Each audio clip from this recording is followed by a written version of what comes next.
कि उपेंद्र कुशवाहा जी पार्टी का विलय अपने एक रणनीति के तहत किए थे। रणनीति करने के बाद पार्टी में रहकर कुछ अपने समर्थकों के साथ कुछ गुटबाजी करना चाह रहे थे, जो कि आप बताइए कितना जल्दी पार्टी का निर्माण हो जाता है क्या? हम लोग कोई मुख्यमंत्री का कैंडिडेट नहीं है। तो पार्टी कमजोर हो रही है? कहाँ पार्टी कमजोर है? पार्टी कमजोर करने का तो नाटक आदरणीय उपेंद्र कुशवाहा जी कर रहे थे। नमस्कार, मेरा नाम उत्कर्ष है। आप लाइव सीरीज देख रहे हैं। बीते दिन उपेंद्र कुशवाहा ने जदयू छोड़ दिया, लेकिन रालोसपा में यानी कि उपेंद्र कुशवाहा के साथ पहले जो रालोसपा में जो लोग थे उन्होंने जदयू का दामन नहीं छोड़ा। हमारे साथ धीरज कुशवाहा हैं। आपने उपेंद्र कुशवाहा का साथ छोड़ दिया, उपेंद्र कुशवाहा ने जदयू छोड़ दिया, क्या हो रहा है ये बताइए। देखिए, आप देख रहे होंगे कि 2 महीना से प्रकरण चल रहा है।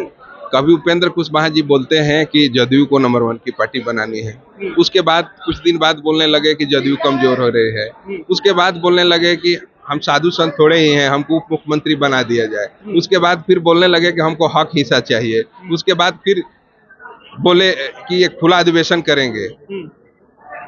आपको समझ में आ रहा होगा, दूसरे दिन जब हुआ अधिवेशन चल रहा था, उसी दिन इन्होंने पार्टी का घोषणा कर दिया। इससे साफ जाहिर होता है कि उपेंद्र कुशवाहा जी पार्टी का विलय अपने एक रणनीति के तहत किए थे। रणनीति करने के बाद पार्टी में रहकर कुछ अपने समर्थकों के साथ कुछ गुटबाजी करना चाह रहे थे, जो कि नेतृत्व देख रहा था। लेकिन मुख्यमंत्री जी इनको अपना भाई समझते हैं, हमेशा प्यार सम्मान देने का काम किए। कुछ दिन पहले जब राष्ट्रीय अध्यक्ष जी से हम मिले और अपनी बात रखे कि सर, जब जदयू को नंबर 1 की पार्टी बनाने की बात चल रही है, तो आखिर उपेंद्र कुशवाहा जी अपने समर्थकों के साथ अलग क्यों रहते हैं? तो फिर धीरे धीरे नेतृत्व नजर रखने लगा, धीरे धीरे इनकी पोल खुलने लगी और देखिए कल उन्होंने घोषणा भी कर दिया। आप बताइए कितना जल्दी पार्टी का निर्माण हो जाता है क्या? अगर पहले से काम नहीं चलता होगा, अगर प्लानिंग नहीं होगा, तो कल अचानक पार्टी का घोषणा कैसे कर दिए? प्रॉब्लम यहाँ है कि उपेंद्र कुशवाहा जी अपने आप को मुख्यमंत्री का कैंडिडेट घोषित कर लिए हैं। इसके चलते किसी भी गठबंधन में उनका पटरी नहीं बैठ रहा है। नहीं, सवाल ये है ना कि लगातार वो कह रहे हैं पार्टी कमजोर हो रही है, आप कह रहे हैं कि उपेंद्र कुशवाहा ही पार्टी को कमजोर कर रहे थे, सच क्या है? और दूसरा सवाल है कि तेजस्वी यादव को लेकर नीतीश कुमार ने जो कहा है कि आने वाले समय में उत्तराधिकारी वो होंगे, तो आपको ये उत्तराधिकारी मंजूर है, यानी कि तेजस्वी यादव मंजूर है? जदयू का अपना कानून है, संविधान है, आरजेडी का अपना कानून है, अपना संविधान है। हम लोग सम्मान्य नेता आदरणीय श्री नीतीश कुमार जी के नेतृत्व में हम लोग काम कर रहे हैं, ठीक है। लेकिन पार्टी का क्या डिसीजन होता है उस पर हम लोग काम करेंगे। हम लोग कोई मुख्यमंत्री का कैंडिडेट नहीं है। तो पार्टी कमजोर हो रही है? कहाँ पार्टी कमजोर है? पार्टी कमजोर करने का तो नाटक आदरणीय उपेंद्र कुशवाहा जी कर रहे थे। हम लोग तो आए हैं, शुरुआती दिनों से लगे हैं कि जदयू को कैसे मजबूत किया जाए और ज्यादा से ज्यादा लौह कुश समीकरण पर आधारित पार्टी का बेस आधार वोट है, जिसको मजबूत करने के लिए कुशवाहा समाज के भी लोग आगे आए। लेकिन इनका क्या हुआ कि 20-22 महीनों में मन भर गया और फिर ये चल दिए।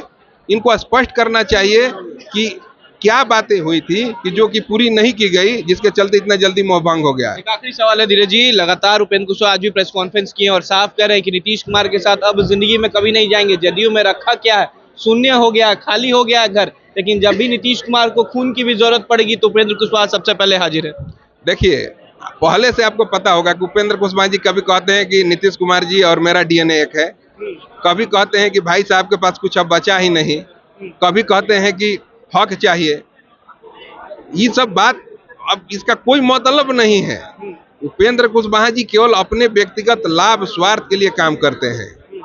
आप देखिएगा 17-18 सालों से पार्टी से अलग होकर काम कर रहे थे, कई बार पार्टी का विलय किए। जब विलय किए अपने व्यक्तिगत स्वार्थ के लिए, अपने व्यक्तिगत पद के लिए किए और मिल गया, फिर अपना हो गया। कार्यकर्ताओं का कहीं समायोजन किए हैं क्या? अभी समय था, आयोग गठन होने वाला था, यहाँ पर कार्यकर्ताओं के लिए मांग रखते। 20 सूत्री का गठन होने वाला था, उसका मांग रखते। अगर नहीं मिलता तब कहते कि हमको हक नहीं मिला। किस हक की बात कर रहे हैं? अपने हक की बात कर रहे हैं कि कुशवाहा समाज की हक की बात कर रहे हैं कि अपने कार्यकर्ताओं के हक की बात कर रहे हैं? इनको स्पष्ट करना चाहिए। इनको किसी का हक से लेना देना नहीं है। उपेंद्र कुशवाहा जी को केवल अपना व्यक्तिगत लाभ चाहिए, अपना कुर्सी चाहिए, जो कि लेके और राजनीति करें मजे से। चलिए, बहुत बहुत शुक्रिया। ये थे हमारे साथ धीरज कुशवाहा। साफ कह रहे हैं उपेंद्र कुशवाहा को केवल अपना लाभ चाहिए, अपनी कुर्सी चाहिए, अपना मुख्यमंत्री का पद चाहिए। इतना ही नहीं, जिस तरीके से लगातार बीते दिन से घटनाक्रम हो रहा है, तमाम मुद्दों को लेकर क्या कुछ कह रहे थे जदयू नेता धीरज कुशवाहा, आपने पूरा बयान सुना। फिलहाल खबर में सिर्फ इतना ही। आप हमारे साथ बने रहें। हमारे चैनल को सब्सक्राइब नहीं किया है तो जल्द से जल्द कर ले। बहुत बहुत धन्यवाद।